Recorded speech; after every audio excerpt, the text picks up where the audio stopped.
Bonjour, merci d'être fidèle à Bourse et Valeurs, le rendez-vous des dirigeants d'entreprises régionales cotées à retrouver sur liondécideur.com et nos réseaux sociaux. À retenir cette semaine, le groupe SEB qui publie ses résultats semestriels au 30 juin. Le leader mondial du petit équipement domestique affiche 3 milliards 740 millions d'euros de ventes sur les 6 premiers mois de l'année donc, soit une progression de plus 3,6% et de 6,5% à périmètre et taux de change comparable. Le résultat net part du groupe ressort à 100 millions d'euros, soit une hausse de plus de 31%.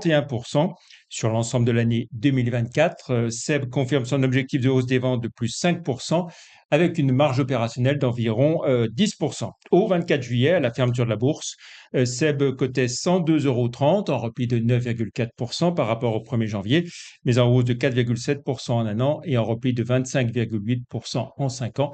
La journée de jeudi a été un peu chahutée pour le groupe SEB qui a perdu autour de 6%. On retrouve à présent notre invité, Hervé Affagard, PDG de MaaT Pharma. Bonjour. Bonjour Jean-Pierre. Merci d'avoir accepté notre invitation. Alors, MaaT Pharma, récente recrue boursière, société de biotechnologie spécialisée dans le microbiote en oncologie. Expliquez-nous un petit peu votre cœur de métier et puis rappelez-nous les grandes étapes du Bien sûr. parcours de MaaT Pharma.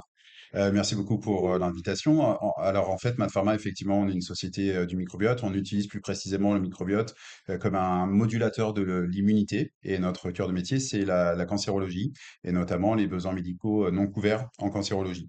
Donc notre objectif, c'est de reconstruire des microbiotes adaptés pour pouvoir activer le système immunitaire de la manière qui nous semble convenable pour obtenir un bénéfice clinique. Ce sont des traitements, on va dire, innovants, hein, complètement. Innovant et je dirais disruptif Oui. aussi, puisqu'il n'y a que 3 produits approuvés dans le monde actuellement, dans le domaine du microbiote, un en Australie et 2 aux États-Unis, et aucun en Europe. Voilà. Et quand on dit en oncologie, c'est pour quel type de cancer Donc nous, notre première indication, c'est-à-dire première maladie, sera le rejet de greffe de cellules souches. Donc on parle de patients leucémiques ici Hmm. principalement, mais on a aussi des applications en mélanome ou d'autres. On est vraiment spécialiste de l'oncologie. Alors, pas mal d'actualités pour vous hein, ces derniers mois, et même depuis un peu plus de 9 mois. Il y a d'abord eu l'ouverture d'une nouvelle usine hein, dans le Nord-Isère Ouais, en c'est ça. septembre. Alors, à Saint-Quentin-Fallavier, à côté de l'aéroport, on a ouvert cette usine qui est la plus grande usine pour des produits microbiote intestinal dans la modalité thérapeutique qui est la nôtre plus grande usine en Europe. Donc, on est très très content de ça. On a démarré en C'est un septembre. investissement de combien à peu près? En fait, c'est difficile de commenter parce qu'en fait, ce n'est pas qu'une usine financée par MaaT Pharma, c'est un partenariat avec un sous-traitant de l'industrie pharmaceutique qui s'appelle Sky Pharma. Et en Mhm. fait, Sky Pharma a pris une partie des coûts et nous avons pris une partie des coûts. On est autour de 10 millions pour répondre à Mhm. votre question, mais c'est un partage de coûts, c'est un partage de bénéfices. Et nous, on s'est engagé dans la durée à côté de Sky Pharma. Sky Pharma fait ce que fait une CDMO, et il gère le système qualité, les Mhm. process pharmaceutiques, et nous, nous sommes sur le développement des procédés et la production de l'innovation, vraiment. Donc, on est sur notre cœur de métier, et eux sur le leur, et c'est un Et partenariat cette sur usine ce. va monter en puissance à quel rythme? Ouais, aujourd'hui, on n'utilise que 6%, rapidement 30%, et après, on a encore 70% de marge pour couvrir les besoins commerciaux, et on envisage éventuellement de refaire la même usine juste à côté. Donc, on est vraiment sur un partenariat à long terme. D'accord, cette même usine juste à côté, à quelle échéance à peu près? On a 3 ans pour se décider. Hmm. Alors, il y a eu aussi dans les actualités cette levée de fonds hein, de plus de 18 millions d'euros pour financer vos projets de développement, en attendant qu'ils soient rémunérateurs, bien sûr. Exactement. Alors, on fait déjà un petit peu de chiffre d'affaires. Oui. On a fait 2,2 millions en 2023 grâce à un principe d'accès compassionnel en France. On peut facturer nos produits qui sont considérés comme étant prometteurs en France, et on a déjà facturé 2,2 millions d'euros. On aura une autre communication au moment des semestriels en septembre, mais l'année 2024 semble être une bonne année également. Voilà. Alors, cette levée de fonds, donc, de un peu plus de 18 millions d'euros. C'est ça.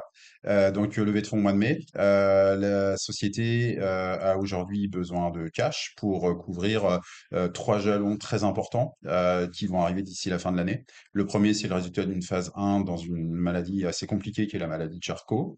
La deuxième, c'était des résultats de phase 2 en mélanome métastatique où on va améliorer l'efficacité des immunothérapies. C'est ça l'objectif. Et le plus important des trois, c'est la phase 3 Hmm. dans le rejet de greffe de cellules souches, puisque cette étude est pivotale, c'est-à-dire que si elle est positive, on va démarrer le process de dépôt d'une demande d'autorisation de mise sur le marché en Europe et potentiellement la Hmm. commercialisation. Donc Voilà. cette phase 3 qui arrivera à peu près fin d'année est super importante pour la société. Voilà. Levée de fonds qui vous donne une visibilité en trésorerie, quoi, jusqu'en Début 2020, début 25, au Q1 25. 2025. Hmm. Alors aussi, on essaye de voir un peu les débouchés, les marchés sur tous ces produits, ces perspectives pour vous.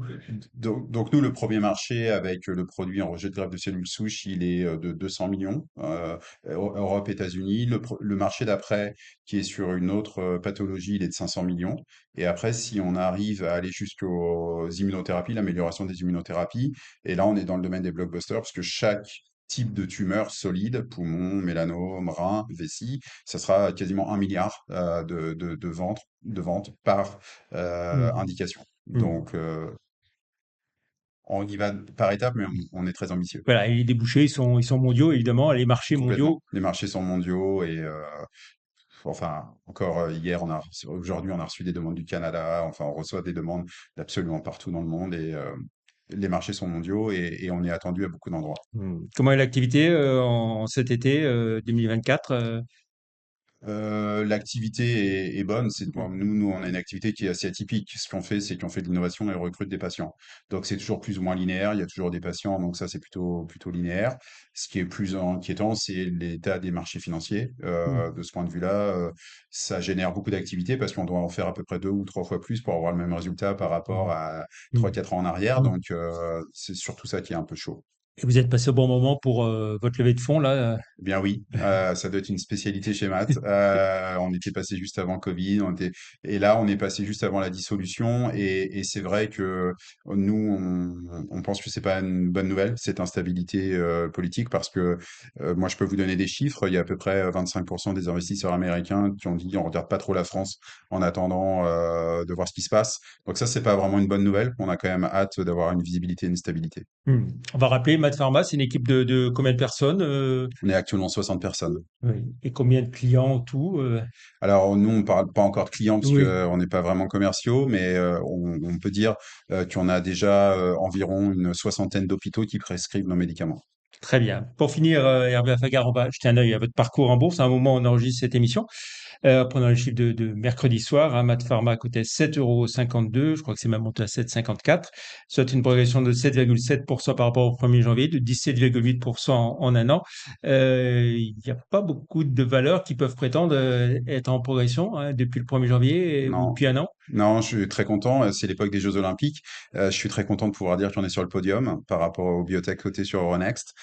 Donc, on fait partie des 3 sociétés qui communiquent des résultats de ce niveau-là. Donc, oui, on est très content. On a livré nos jalons tels qu'on l'avait annoncé depuis l'IPO.